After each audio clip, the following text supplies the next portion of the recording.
أعوذ بالله من الشيطان الرجيم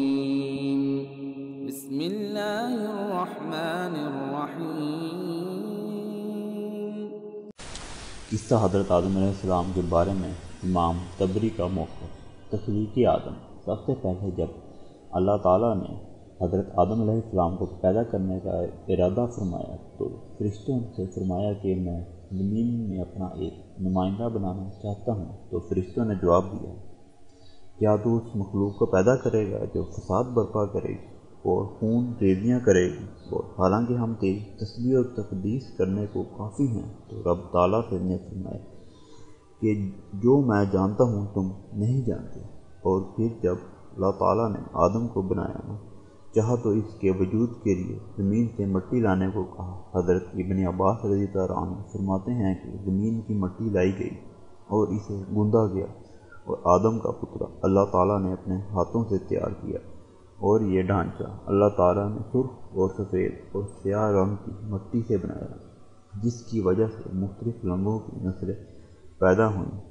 ابن عباس کی روایت کے مطابق سب سے پہلے اللہ تعالیٰ نے حضرت جبرائیل رضی اللہ عنہ کو مٹی لانے کو بھیجا،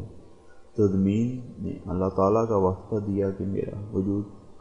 کم مت کرو، تو وہ واپس آ گئے۔ پھر میکائیل علیہ السلام کو بھیجا، تو اس سے بھی زمین نے اللہ تعالیٰ کے واسطے سے پناہ مانگی، وہ بھی چلے آئے۔ پھر اللہ تعالیٰ نے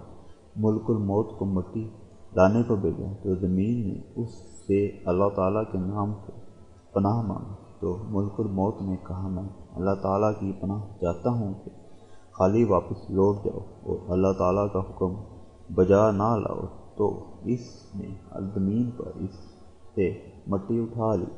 اور ایک جگہ سے مٹی نہیں اٹھائی بلکہ کئی جگہوں سے سیاہ سفید اور سرخ رنگ کی مٹی اٹھائی اور لا کر بارگاہ الہی میں پیش کر دی، اور اسے پانی سے تر کیا، اسے گوندا اور کچھ عرصہ پڑا رہنے دیا کہ اس میں سے سوندھی سوندھی سی خوشبو آنے لگی اور ڈھانچہ بنانے کے لائق ہو گئی۔ اور اس ڈھانچے کے مٹی سے بننے کی وجہ سے ابلیس نے اسے سجدہ کرنے سے انکار کر دیا اور کہا تھا کہ اسجد لمن خلقت طینا، ترجمہ کہ اسے سجدہ کروں جسے تو نے مٹی سے بنایا ہے۔ حضرت سلمان فارسی رضی اللہ عنہ نے سے روایت ہے، فرماتے ہیں کہ اللہ تعالیٰ نے حضرت آدم علیہ السلام کے لیے مٹی کو گوندھ کر 40 دن تک رہنے دیا، اور پھر دونوں ہاتھوں سے اکٹھا کیا، اعلیٰ و طیب مٹی کو دائیں ہاتھ سے اور خراب و خبیث مٹی کو بائیں سے، اور پھر دونوں ہاتھوں سے اسے خوب لطفت کیا اور آپس میں خوب ملا۔ بس اسی طیب و خراب مٹی سے اچھے اور برے انسان پیدا ہوئے ہیں، اور پھر اس مٹی سے انسانی شکل کا پتلا تیار فرمایا اور 40 دن سوکھنے کے لیے چھوڑ دیا، اور روح ڈالنے سے پہلے سوکھ کر کھن کھن بجنے لگا، اور جب اس میں روح ڈالنے کا موقع آیا تو اللہ تعالیٰ نے متوجہ ہو کر فرمایا، جب میں اس ڈھانچے میں روح ڈالوں گا تو تم فوراً سجدے میں گر جانا۔ اور جب اللہ تعالیٰ نے ڈھانچے میں روح ڈالنا شروع کی تو سر کی طرف سے آغاز فرمایا۔ حضرت عبداللہ بن مسعود رضی اللہ عنہ رسول اللہ صلی اللہ علیہ وسلم کے صحابی ہیں، اور فرماتے ہیں جب روح سر کے اندر پہنچی تو اس نے چھینک ماری، فرشتوں نے کہا الحمدللہ کہو، تو حضرت آدم علیہ السلام نے الحمدللہ کہا، اور اللہ تعالیٰ نے جب جواب میں ارشاد فرمایا رحیم ماں کا رب کا، اور جب روح آنکھوں میں پہنچی تو اس سے جنت کے پھلوں کو دیکھا، اور جب روح پیٹ تک پہنچی تو اسے بھوک کا احساس ہوا، تو اس نے روح کے پیروں تک پہنچنے سے پہلے ہی پھلوں کی جانب بڑھنے کی کوشش کی، اور اسی جلدی کی وجہ سے اللہ تعالیٰ نے فرمایا